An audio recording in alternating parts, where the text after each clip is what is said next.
Hello guys, Demon here. Welcome to Dimensional Anime. We're going to be doing a Code Geass review today, and let's get right into it. So Code Geass is an anime made by Sunrise Studios. Sunrise Studios has made Cowboy Bebop, Inuyasha, Gintama, Mobile Suit Gundam, and they've made a lot of good anime.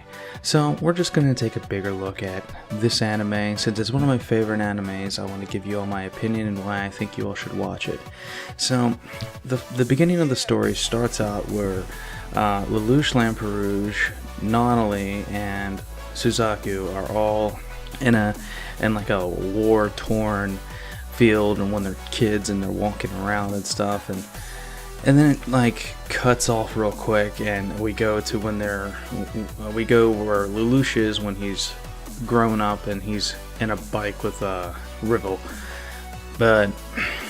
and he's going to go gambling and stuff, and you can see that it's kind of taking place in like a school. It's a really unique way to do a war story, because you don't really even think like it's just so weird, because they're in school and they're also part of a huge war to control the entire world, or to rebel against Britannia, which is the ruler of the whole world, except for Australia for whatever purpose.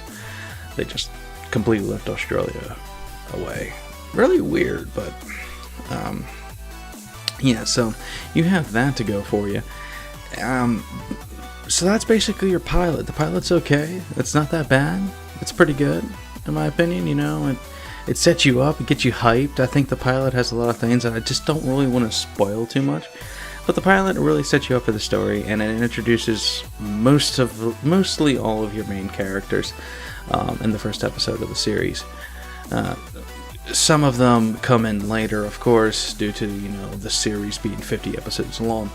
But most main characters are here. Okay? So, what's the main reason why I like this anime? 1, story. 2, music. The sound in this, and like the sound effects in general, and the music in general for this series, except for a couple openings that I absolutely hate. I usually skip most of the Code Geass openings. I'm not going to lie. Some people really enjoy them. I don't. But mainly it's the in-anime story sounds and music that makes the anime really good.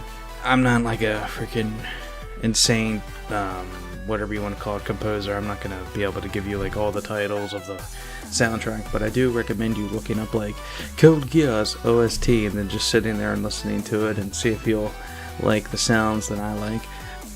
But that's just the music. But the sounds for the guns going off and you know, the sound effects in general for the anime is really good, which I knew they could do that well due to the fact that they did also make the Mobile Suit Gundam series. So I knew Sunrise already has had experience with mecha anime, and I knew that's probably why they decided to turn this into a mecha anime. It's one of the only animes I know that has like said, oh, you have a whole manga based off of this war and stuff for humans and all that, and you have all this cool stuff. We're going to get rid of all that. We're going to put mechs in it. Like, they just completely changed the manga, and it was crazy. It's pretty cool that they were able to do that. And that's about all I have to say about the sounds and music effects of this anime. I would give, like, I don't like rating anime on scales, so I'm just going to say the sound and music is not the best I've heard. However, it's far from the worst sounds and music I've listened to in anime. It's really good. I just wish they did a better job. At least for me, my preference is for the openings. I did not like the openings. The endings of the series, all the endings are really good, and I advise you to actually sit there and listen to them at least one time when watching this series if you decide to pick it up after this video. Let's move into animation. The animation is what some would call questionable. I like it. Some people don't like the pointy faces and stuff. That style is actually pretty cool to me.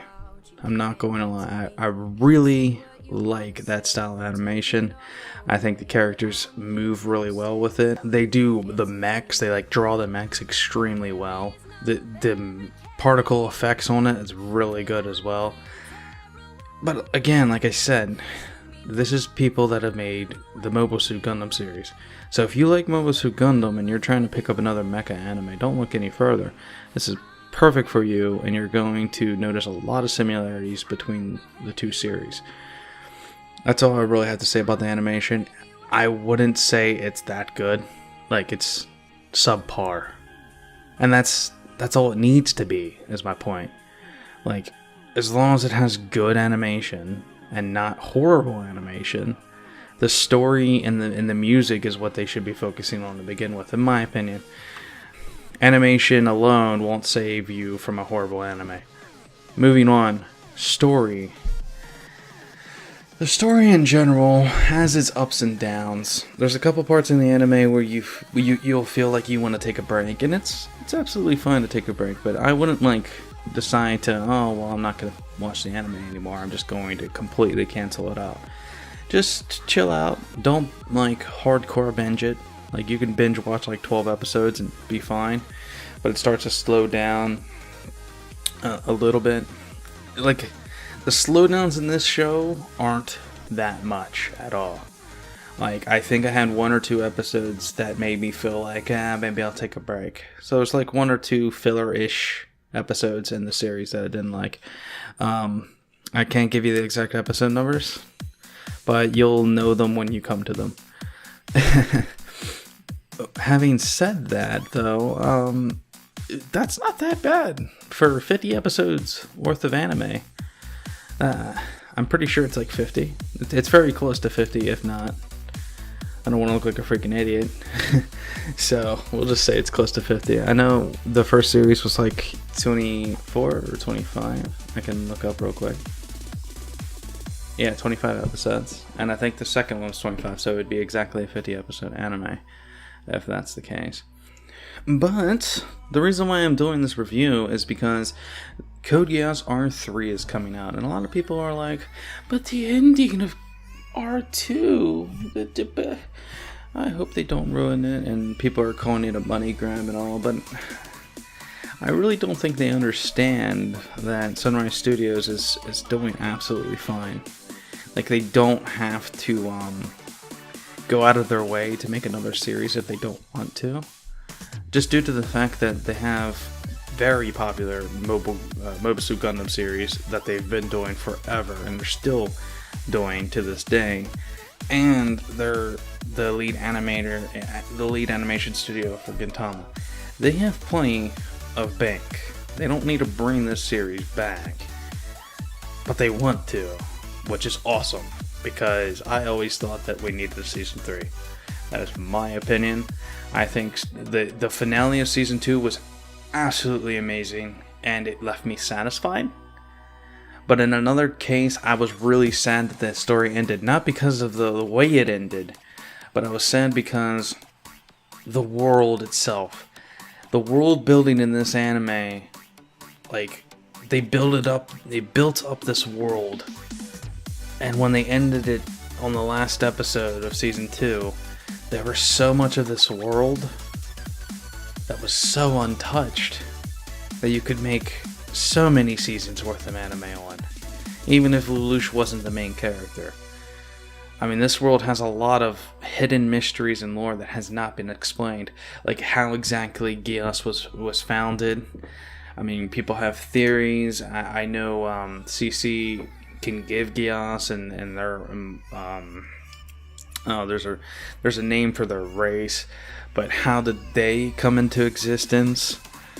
You know, how did they get this power? You know, there's a lot of world building that has never been put up on, and how exactly does the immortality transfer, if it does transfer? Because there's theories that it doesn't, but there's also theories that it does. I personally think it does, and that's why we're getting a third season, is due to the fact that I'm not going to spoil nothing. Never mind. But it is a review after all. But you know, it's pretty good. R3 is coming up. This is the perfect time for you all to get hyped and ready for it. And rewatch the series if you've already watched it. Just go over some things I talked about, you know. See what you like. Pay attention to the music more I remember when I first go through, I didn't really pay attention to the music in the actual anime because I was so annoyed of the opening.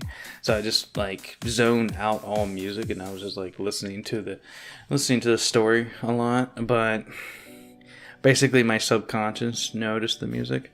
But then when I rewatched it for the second time, I'm like, dang, this music though, like, it's good. It is good when it comes to sad scenes, when it comes to happy scenes. Mainly sad scenes though. It's pretty good when it comes to like emotional scenes and distraughtness and especially battle scenes as well. That's about all I have for this anime. I definitely give my recommendation to go watch this. Even though it's a little old, don't be afraid of it because the animation is not old. I just started watching an anime called To Love Ru. Y'all probably heard of it. Or some of you may or not, but it's not exactly the family-friendly anime, if you know what I mean. But I'm planning on doing a review of that, and I'll tell you one thing: that anime came out in 2007, the same time that this anime came out, and this animation is just leagues beyond that anime. So yeah, this anime back then was probably 2010 anime. Like, you can watch some 2010 anime and then watch some of this anime and be like, I don't see the difference, because that's how good the animation was for the time. Obviously you have awesome anime like The Ancient Magus Bride. I can't wait to do a review of that, but the series is still ongoing, so I don't do ongoing reviews like a lot of people do. I don't like to do episodic reviews. So, tell me what you all would like in the comments for our next episode, and leave a like and subscribe if you enjoyed this. I really am looking forward to your all's feedback, and I'll see you all in the next review.